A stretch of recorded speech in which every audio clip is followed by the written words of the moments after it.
नमस्कार, मैं doctor Monika Agrawal, consultant obstetrician and gynaecologist, director Manokamna hospital. आज आप सबसे एक बहुत इंपॉर्टेंट टॉपिक के बारे में बात करूंगी, जो है ब्रेस्ट फीडिंग। ये जो अगस्त का पहला सप्ताह होता है, एक सप्ताह 1 अगस्त से लेकर 7 अगस्त तक, इसको हम लोग वर्ल्ड ब्रेस्ट फीडिंग वीक की तरह मनाते हैं। और इसको मनाने का मेन उद्देश्य है ब्रेस्ट फीडिंग को ज्यादा से ज्यादा प्रमोट करना, इसके फायदों को ज्यादा से ज्यादा औरतों तक पहुंचाना, ताकि वो अपने बच्चों को ब्रेस्ट फीडिंग अवश्य कराएं। ब्रेस्ट फीडिंग के क्या फायदे होते हैं, ब्रेस्ट फीडिंग से मदर को क्या फायदे हैं, बच्चे को क्या फायदे हैं, आज हम इसके बारे में बात करेंगे। तो सबसे पहले तो ये जानना जरूरी है कि ब्रेस्ट मिल्क कितने तरह का होता है। ब्रेस्ट मिल्क जो सबसे पहले दिन आता है बच्चे के पैदा होते ही, जो गाढ़ा येलो कलर का चिपचिपा सा होता है, उसे हम लोग कोलेस्ट्रम कहते हैं। ये पहले 1-2 दिन रहता है। उसके बाद थोड़ा सा लाइट कलर्ड मिल्क आता है, और उसके लगभग 2 हफ्ते बाद जो मिल्क सिक्रेशन होता है उसको हम लोग मैच्योर मिल्क कहते हैं। जो ब्रेस्ट मिल्क होता है ये बच्चे के लिए बहुत ही लाभकारी होता है। इसमें जितने भी विटामिन्स और मिनरल्स बच्चे को चाहिए वो सभी उपयुक्त मात्रा में प्रेजेंट होते हैं। इसके अंदर बहुत सारी बीमारियों से लड़ने के लिए बच्चे के अंदर जो पहुंचाई जाती हैं वो एंटीबॉडीज होती हैं। जो बच्चे एक्सक्लूसिवली ब्रेस्ट फीड करते हैं वो बहुत सारी शॉर्ट टर्म और लॉन्ग टर्म बीमारियों से बचे रहते हैं। जैसे कि ऐसे बच्चों में बहुत सारी वायरल डिजीजेस और जो डायरिया वगैरह होता है छोटे बच्चों में, उसके होने के चांसेस बहुत कम हो जाते हैं। और बाद की एज में ऐसे बच्चों में मोटापा, डायबिटीज, अस्थमा, इसके चांसेस भी बहुत कम हो जाते हैं। ब्रेस्ट फीड करने वाले जो बच्चे होते हैं उनको माँ के साथ एक बॉन्डिंग महसूस होती है, मदर चाइल्ड बॉन्ड बहुत स्ट्रांग हो जाता है। बच्चे माँ की गोद में बहुत सिक्योर, वार्म, प्रोटेक्टेड महसूस करते हैं। ऐसे बच्चों में साइकोलॉजिकल डिस्टर्बेंसेस भी लेटर ऑन लाइफ में बहुत कम देखे जाते हैं। आजकल बहुत सारी मदर्स को मैंने देखा है कि वो डायरेक्टली बच्चे को ब्रेस्ट पर फीड कराने की जगह पंप करना ज्यादा प्रीफर करती हैं। ऑल्दो पंपिंग बिल्कुल फीड नहीं कराने से तो बेटर है कि आप पंप करके कराएं, लेकिन जो बच्चे डायरेक्टली ब्रेस्ट मिल्क से सटल करके मिल्क लेते हैं वो हमेशा बेटर होता है compare to pumping of milk by any machine.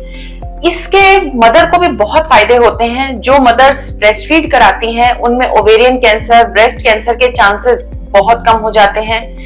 और डिलीवरी होने के बाद जो मदर ब्रेस्ट फीड कराती हैं उनके यूट्रस का साइज बहुत जल्दी घट जाता है। उन मदर्स में खुद भी डायबिटीज वगैरह के चांसेस भविष्य में बहुत कम हो जाते हैं। लेकिन ब्रेस्ट फीड कराते समय किसी किसी माँ को क्या ख्याल रखना चाहिए, क्या खाना चाहिए, क्या चीजों का ध्यान रखना चाहिए, आज मैं इसके बारे में भी आपको बताऊंगी। सबसे पहले जो मदर्स ब्रेस्ट फीड करा रही हैं उनको अपनी डाइट में हाई आयरन और हाई कैल्शियम वाली चीजें खानी चाहिए। सब्जी और फ्रूट्स की एडिक्वेट मात्रा लेनी चाहिए। आयरन कैल्शियम को चाहे तो बाहर से भी सप्लीमेंट कर सकते हैं। आयरन टैबलेट और कैल्शियम टैबलेट अपने गायनेकोलॉजिस्ट से लिखवाकर आप रेगुलरली खाती रहें। इसके अलावा हरी सब्जियों का, बीटरूट का, गाजर का, अनार का, इनका पर्याप्त मात्रा में सेवन करें। रंग बिरंगी सब्जियों का सेवन करें, जैसे हरी, लाल, पीली शिमला मिर्च है, गाजर है, बीन्स है। जो भी सब्जियों में थोड़ा कलर्ड वेजिटेबल्स होती हैं उनका आप जरूर यूज करें। फ्रूट्स एडिक्वेट मात्रा में लें। हेल्दी फैट्स लें, जैसे कि एवोकाडो, ऑलिव ऑयल, देसी घी, एग, ये आप जरूर खाएं। फिश खाएं।